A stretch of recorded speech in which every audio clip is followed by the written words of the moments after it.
Are there good demons in 40k? How could they be put together, flesh and warp spirit combined? What purpose could the Shadow Inquisition, the Cognite, have for them? And how are they made? Friends, let's find out, and welcome to another 40k video. Here we're drawn mainly on Eisenhorn and a little on the Beckwin books. So to first understand why all this is happening, who are the Cognite? They are a cult and a very old one, perhaps going back before even the Imperium. Their aim is to dominate culture through the use of forbidden knowledge. The wisdom they see that resides in the warp. To help with this mastery, they want to unlock the language of creation, Enuncia. This lets the speaker manipulate reality around them. So how does the Immaterium Loom play into this? As Eisenhorn himself explains, it spins things out of the warp. It binds the etheric with the physical, but they are volatile things. Their usual downfall is they build up what's dubbed interference patterns between what is making and the fabric of reality and explode. But the Cognite are very smart and have picked a location where this is unlikely to happen. It's a weak point between reality and the warp. They have used other places like this, such as the City of Dust where the Yellow King resides. This weak point is an Extimate Zone. Here the loom can be run without risk of real space contamination, interfering with its function.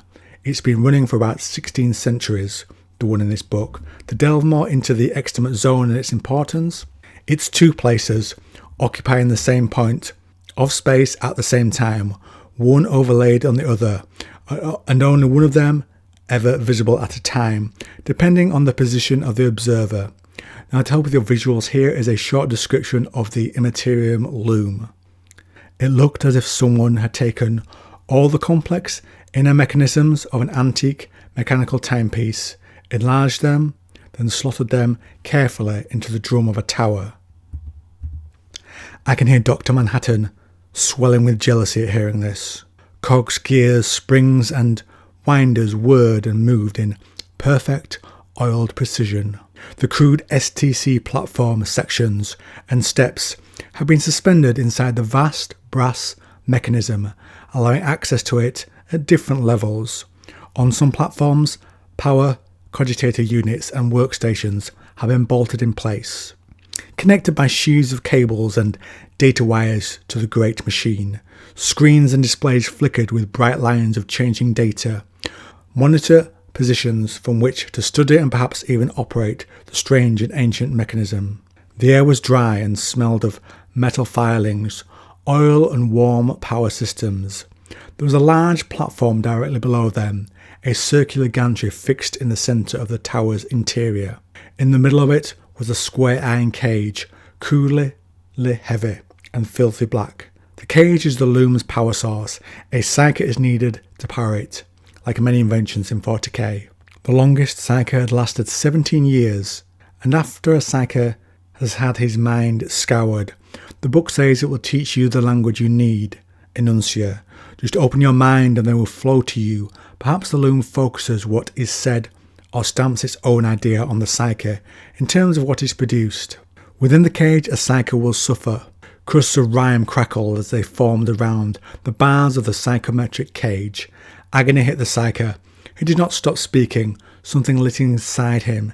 A harsh radiance began to swell, spearing out from his core. Within seconds, he was shining like a harp. And just to jump in here, when I said harp, I of course meant not that, but he was shining like a lamp. A figure made of light, not flesh. His old black clothes, a vague silhouette in the glare. There was a thump and a series of rattling clanks, a chattering sound, a chirring, a cackling, tickling hum. The gears of the loom around them began to turn. The cogs began to spin. The loom, after losing its psyker, now had one back and roared back to life. So you see the strain and power the loom puts on a psyker to smooth the way before entering.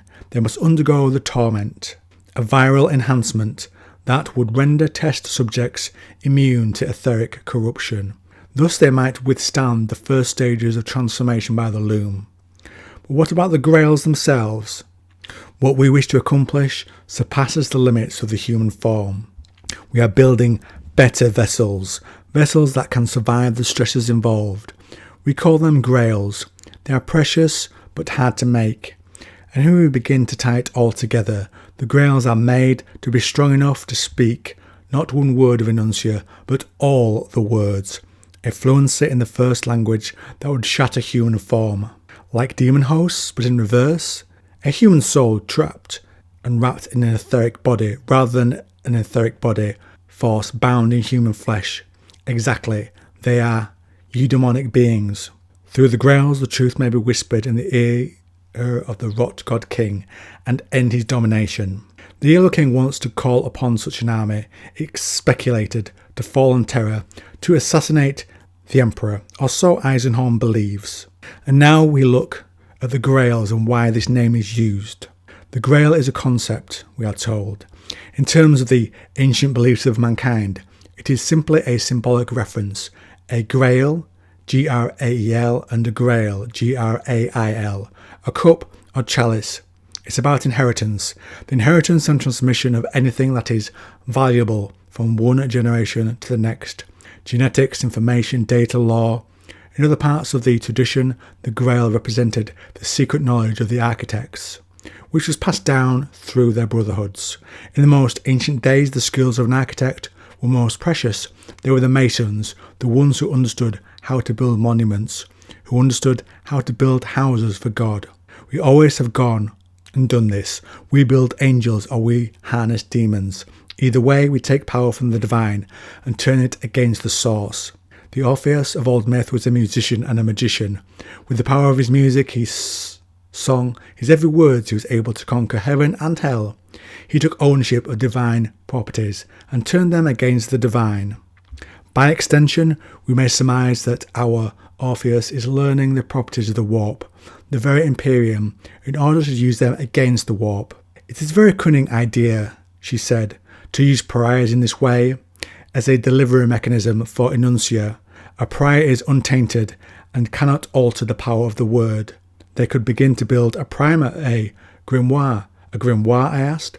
The word, she said, is very closely related to the meaning of grammar. And speaking of a magical grammar, which will allow them to use the words of magic to reshape reality and oppose the warp. Consider even the meaning of the word spell. In the beginning was the word padua, my dear, and the language of the word was the language of knowledge. And knowledge was the precious secret kept within the Grail. So you can see how this all ties together.